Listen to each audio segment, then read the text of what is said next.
even Bitcoin, gold of all, it's only mathematical, no human can control Bitcoin and the amounts of it and everything.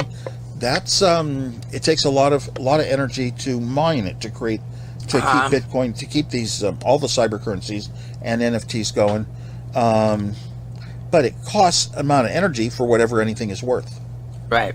Because the costs, the economy, 3 E's. The economy equals the energy used equals the emissions, meaning pollution. Okay? And that's a formula you'll never hear anywhere else. Sounds as easy as E equals MC squared from Einstein, right? Mm-hmm. It's that easy. The global economy, GNP say, equals the amount of energy that was used. If you double one, you double the other. And that equals the amount of pollution that we get. Double the energy, you'll double the pollution. The only way to really solve this climate problem is take our lives way, way back down in economy. Take them way back down.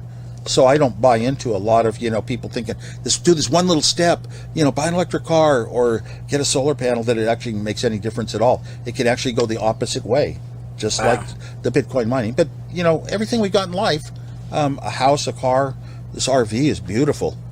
Do you think the world's going towards crypto, or you think we'll always stick with fiat currency?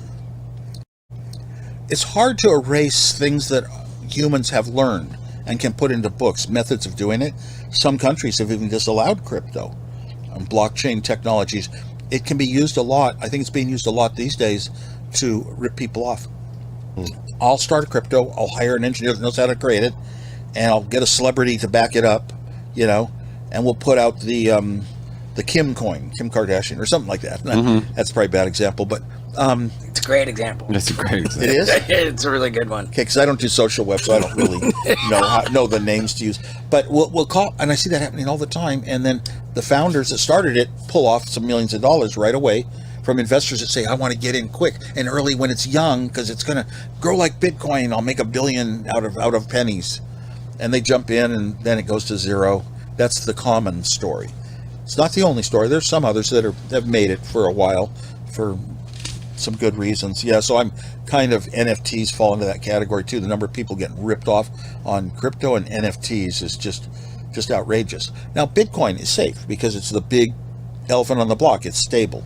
Right. Conservative thinking, you go for the big ones, and they'll be around. And Bitcoin is stable. So I don't invest. You don't invest. I have never invested in stock in my life. I've never used Apple's stock app on the iPhone. Never. Because why? It goes to my happiness formula. I found that my head gets to a peaceful spot where it's not worrying about everything being up and down, up and down, up and down like day traders. I had day traders around me, and I watched what they went through, and I just turned the other way. I don't read any financial papers. I don't want to be, I don't want that to affect my life. So I never invested in stocks.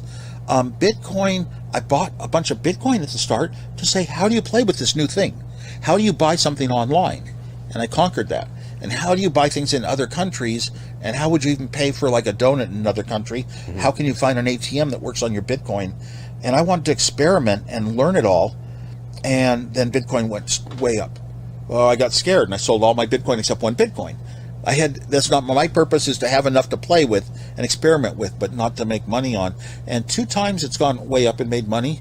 And just recently, I think Bitcoin is going to go to 100,000. I just, I don't know where you get that feeling. I can't put any mathematics to it. I just really feel it from all of the interest.